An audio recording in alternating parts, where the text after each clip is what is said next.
प्रधानमंत्री ने कोविड-19 के टीके के विकास और निर्माण प्रक्रिया की समीक्षा के लिए टीका बनाने वाली 3 कंपनियों का लिया जायजा।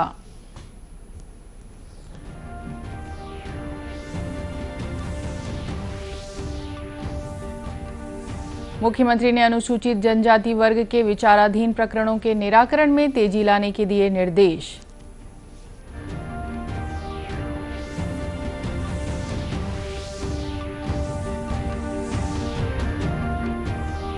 राजभाषा दिवस के मौके पर छत्तीसगढ़ी के प्रचार प्रसार, साहित्य सृजन और संवर्धन में महत्वपूर्ण योगदान देने के लिए प्रदेश की 9 विभूतियां सम्मानित।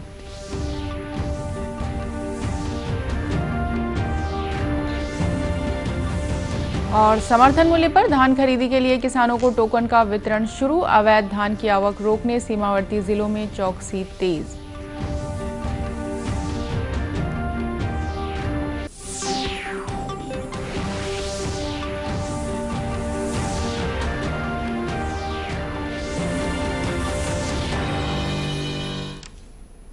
नमस्कार, आप देख रहे हैं दूरदर्शन समाचार। मैं हूं रेहाना। अब समाचार विस्तार से। प्रधानमंत्री नरेंद्र मोदी ने कोविड-19 के टीके के विकास और निर्माण प्रक्रिया की समीक्षा के लिए टीका बनाने वाली 3 शहरों की कंपनियों का जायजा लिया। वे सबसे पहले आज सुबह अहमदाबाद गए। वहां उन्होंने जायडस बायोटेक पार्क में कंपनी के टीका विकास संयंत्र का दौरा किया। प्रधानमंत्री ने कंपनी के वैज्ञानिकों के साथ बैठक की और टीका विकास की प्रक्रिया, परीक्षण और इसके समय के बारे में समीक्षा की। प्रधानमंत्री इसके बाद हैदराबाद गए। वहां उन्होंने जीनोम वैली स्थित भारत बायोटेक इंटरनेशनल लिमिटेड के वैज्ञानिकों से मुलाकात की। श्री मोदी ने वैज्ञानिकों से टीके के उत्पादन और आपूर्ति के बारे में चर्चा की। इसके बाद श्री मोदी पुणे पहुंचे, जहां उन्होंने सीरम इंस्टीट्यूट का दौरा किया और कोविड-19 के टीके के उत्पादन के बारे में जानकारी ली। गौरतलब है कि जायडस कार्डिला फार्मास्यूटिकल्स कंपनी ने अगस्त में टीके के दूसरे चरण का क्लिनिकल ट्रायल शुरू किया है। वहीं भारत बायोटेक को वैक्सीन के तीसरे चरण का परीक्षण जारी है। Serum institute of India Britain के ऑक्सफोर्ड यूनिवर्सिटी और ब्रिटिश तथा स्वीडन की फार्मास्यूटिकल कंपनी की भागीदारी से टीके का निर्माण कर रही है। देश में कोविड के संक्रमण से ठीक होने की दर 93.68% हो गई है। पिछले 24 घंटों में 41,452 रोगी संक्रमण से ठीक हुए हैं। स्वास्थ्य मंत्रालय के अनुसार देश में सक्रिय मामलों की संख्या 4,54,940 है, जो कुल मामलों का केवल 4.87% है।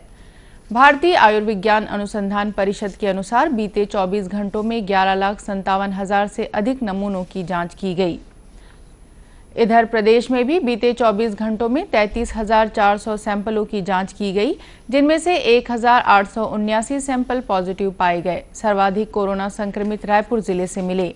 यहां 226 नए संक्रमित व्यक्तियों की पहचान की गई। वहीं कोरबा में 174, रायगढ़ में 165, बिलासपुर में 148, दुर्ग में 142, राजनांदगांव में 139, जांजगीर चांपा में 111, बालोद में 106 नए संक्रमित मिले हैं। वर्तमान में प्रदेश में 21,839 कोरोना के सक्रिय मामले हैं। शीत ऋतु के आगमन के साथ ही कोरोना के दूसरे चरण के बढ़ते प्रभाव के मद्देनजर एक बार फिर एहतियाती कदमों को लेकर जागरूकता अभियान शुरू कर दिया गया है। शासन के साथ ही जिम्मेदार अधिकारी और अन्य लोगों द्वारा अभियान में सार्थक भूमिका निभाई जा रही है। इसी कड़ी में सीमा सुरक्षा बल के अतिरिक्त महानिदेशक SL थाउसेन ने लोगों से कोरोना महामारी से निपटने के लिए सरकार की ओर से जारी सभी निर्देशों का पालन करने की अपील की। उन्होंने कहा कि संक्रमण से बचाव के लिए मास्क का उपयोग सबसे बेहतर तरीका है।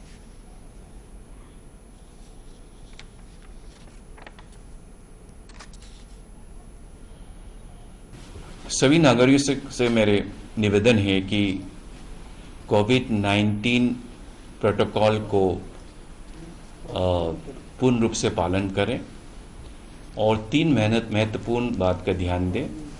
सबसे पहले कि सभी को मास्क पहनना आवश्यकता है। दूसरी बात, सोशल डिस्टेंसिंग मेंटेन करना भी बहुत आवश्यक है। और तीसरी बात, जब भी आप किसी चीज़ को छूते हैं या फिर कोई आपका हाथ लगाते हैं या आपको लगता है कि आपके हाथ को अब ये धोना चाहिए, तो आप निश्चित रूप से जो है आप हाथ को साबुन से अच्छी तरह से धोइएगा। मुख्यमंत्री भूपेश बघेल ने अनुसूचित जनजाति वर्ग के विचाराधीन प्रकरणों के निराकरण में तेजी लाने के निर्देश दिए हैं। मुख्यमंत्री ने राजधानी स्थित अपने निवास कार्यालय में गृह विभाग की समीक्षा बैठक में यह निर्देश दिए। उन्होंने बस्तर संभाग के 7 जिलों और राजनांदगांव में अनुसूचित जनजाति वर्ग के विचाराधीन मामलों की जानकारी ली। बैठक में बताया गया कि इस तरह के कुल 869 प्रकरण हैं। जिला स्तरीय समिति द्वारा इनमें से 722 प्रकरणों को वापस लिए जाने की अनुशंसा गृह विभाग से की गई है। मुख्यमंत्री बघेल ने समिति द्वारा अनुशंसित प्रकरणों का और शेष प्रकरणों का संवेदनशीलता के साथ निराकरण करने के निर्देश दिए। बैठक में गृह मंत्री ताम्रध्वज साहू, अपर मुख्य सचिव गृह सुब्रत साहू, पुलिस महानिदेशक डीएम अवस्थी सहित पुलिस और प्रशासन के आला अधिकारी मौजूद थे। खबरों का सिलसिला आगे भी जारी रहेगा। फिलहाल वक्त है एक छोटे से ब्रेक का।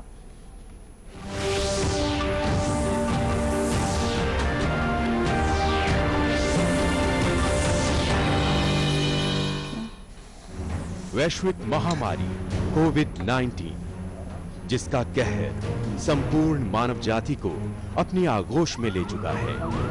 टीका या दवाई उपलब्ध होने तक महामारी के खिलाफ मानवता की जंग जारी है। अब जब अनलॉक 5 के तहत लगभग सारा देश खुल गया है, तब और भी आवश्यक है कि हम सतर्क रहें। ऐसे में सबसे जरूरी है समझदारी और बचाव।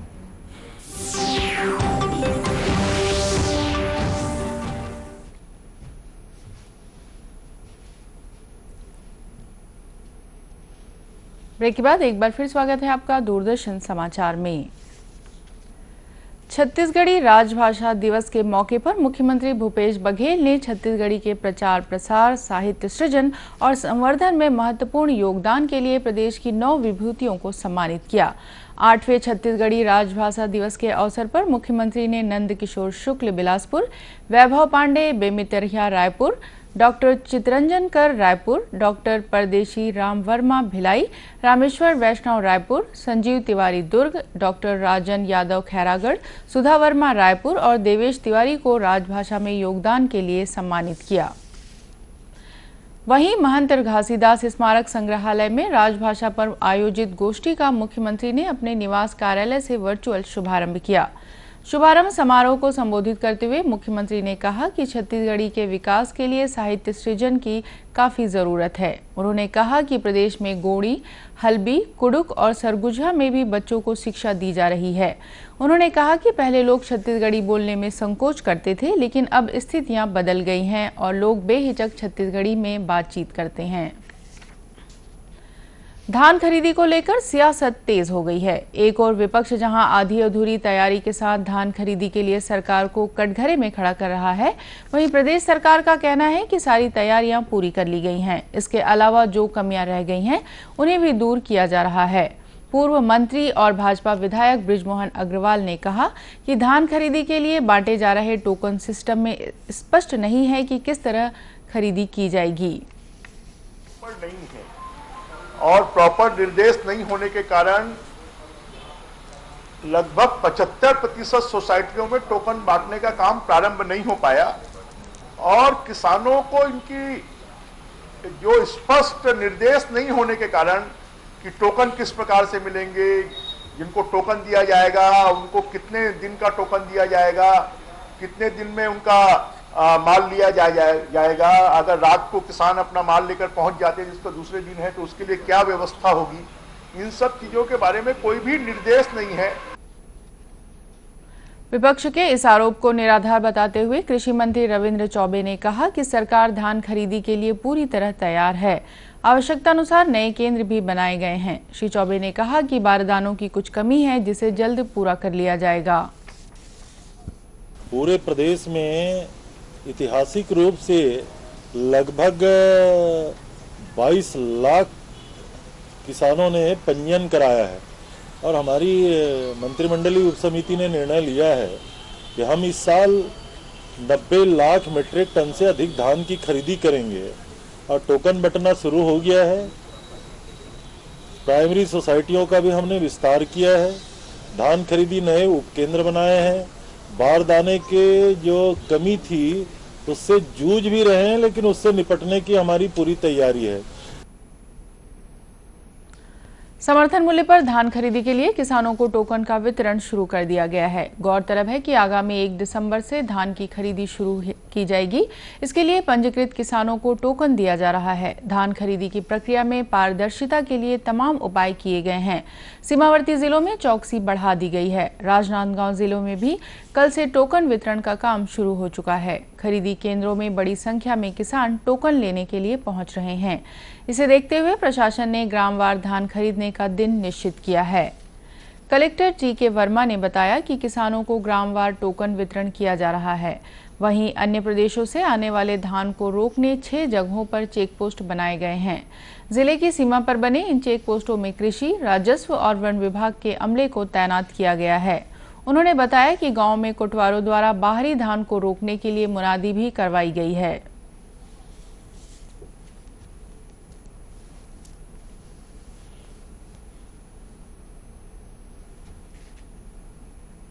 राजनांदगांव जिला का चूंकि सीमा मध्य प्रदेश और महाराष्ट्र से मिलती है और वहां से अपने राज्य में धान का रेट अधिक है, तो 6 जगहों पे अंतर्राज्यीय सीमा पे चेक पोस्ट बनाकर राजस्व, वन, कृषि और मंडी के कर्मचारियों की ड्यूटी लगा दी गई है और जो भी वाहन उस रास्ते से आ रहे हैं उसकी भी लगातार जांच की जा रही है। इसके अलावा हम लोगों ने तल बना के अन्य जो छोटे रास्ते हैं वहां पर भी लगातार कोटवारों के माध्यम से और अन्य कर्मचारियों के माध्यम से लगातार नजर रखे हुए हैं। कलेक्टर ने बताया कि इस बार जिले में 139 धान खरीदी केंद्र बनाए गए हैं। केंद्र सरकार देशी गायों के संरक्षण और दुग्ध उत्पादन को बढ़ावा देने के लिए राष्ट्रीय गोकुल मिशन के तहत कार्यक्रम चला रही है। राष्ट्रीय पशु प्रजनन और डेयरी विकास कार्यक्रम द्वारा राष्ट्रीय गोकुल मिशन में देशी गायों के संरक्षण के लिए अनुदान की व्यवस्था की गई है। जांजगीर चांपा जिले के चांदी पहाड़ स्थित गौ सेवा समिति गोवाबंद भी मिशन की सहायता से आसपास के गायों के संरक्षण का प्रयास कर रहा है। समिति के संचालक रामचरण दास ने बताया कि वे बीते 30 सालों से बीमार, विकलांग और असहाय गायों की सेवा कर रहे हैं, लेकिन अब मिशन के तहत मिलने वाले आर्थिक मदद से ज्यादा गौवंशी पशुओं की देखभाल हो पा रही है। 4 किस्तों में और हमें आस-पास पड़ोस के दाता धर्मात्माओं ने यहाँ सेवा करने आते हैं और देते हैं। किसी के यहाँ गऊ, विकलांग, लवारिस कोई तो यहाँ भेज देते हैं। यहाँ हमारे यहाँ क्षेत्र के हमारे डॉक्टर लोग जो हैं बहुत लग्न के साथ सेवा करते हैं, इनकी व्यवस्था करते हैं, इनका ट्रीटमेंट करते हैं। और जिला स्तर के डॉक्टर आते हैं, जैसा मौका पड़ता है समय समय में टीका लगाते हैं, समय समय में इनका इलाज करते हैं। इस प्रकार से इन गऊओं को व्यवस्था में किसी प्रकार की कमी नहीं होती। रामचरण दास ने बताया कि वर्तमान में समिति के पास 600 से अधिक पशुधन हैं। केंद्र के साथ ही स्थानीय स्तर पर भी लोगों द्वारा पशुओं की देखभाल के लिए आर्थिक और अन्य मदद मिल रही है। दूरदर्शन केंद्र रायपुर से प्रसारित होने वाले प्रादेशिक समाचार को आप YouTube पर भी देख सकते हैं। हमारे YouTube channel Chhattisgarh DD news पर प्रादेशिक समाचार उपलब्ध रहेगा। YouTube चैनल का लिंक और QR कोड आप स्क्रीन पर देख सकते हैं। अपने एंड्रॉइड फोन से QR कोड स्कैन कर आप छत्तीसगढ़ डीडी न्यूज लिंक पर जा सकते हैं। इसके अलावा छत्तीसगढ़ डीडी न्यूज फेसबुक और ट्विटर पर भी उपलब्ध है। अंत में मुख्य समाचार एक बार फिर। प्रधानमंत्री ने कोविड-19 के टीके के विकास और निर्माण प्रक्रिया की समीक्षा के लिए टीका बनाने वाली 3 कंपनियों का लिया जायजा।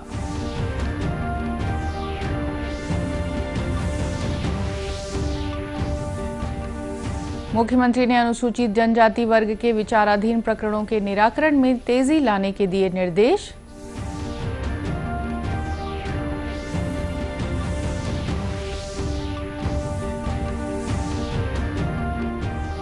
राजभाषा दिवस के मौके पर छत्तीसगढ़ी के प्रचार प्रसार, साहित्य सृजन और संवर्धन में महत्वपूर्ण योगदान के लिए प्रदेश की 9 विभूतियां सम्मानित।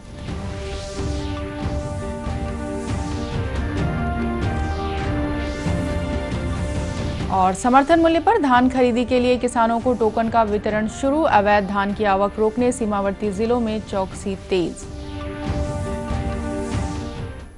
कोरोना से बचाव के लिए मास्क, सैनिटाइजर के साथ ही सोशल डिस्टेंसिंग का भी पालन करें। कोरोना को हराना है, मास्क जरूर लगाना है। इसी के साथ ये समाचार बुलेटिन समाप्त हुआ। नमस्कार।